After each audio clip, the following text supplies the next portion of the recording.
చూడండి, మా ఎల్లమ్మ తల్లి మాకు ముందు ఉంటుంది. మా ఎల్లమ్మ తల్లి నాకు దీవెన. మా ఎల్లమ్మ తల్లిని లేనిది నేను లేను. చూడండి, మా ఎల్లమ్మ తల్లికి నేను ప్రతిరోజు పూజ చేస్తా. హాయ్ ఫ్రెండ్స్, నేను ప్రతిరోజు మా ఎల్లమ్మ తల్లి లేనిది పూజ చేయంది ఉండను. ప్రతిరోజు నేను పూజ చేస్తాను. మా ఎల్లమ్మ తల్లికి నేను ప్రతిరోజు నైవేద్యం పెట్టి పూజ చేస్తాను.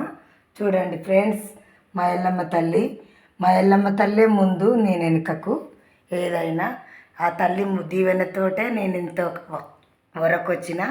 హాయ్ ఫ్రెండ్స్, మా వీడియో నచ్చినట్టయితే షేర్ చేయండి, లైక్ చేయండి, సబ్స్క్రైబ్ చేయండి.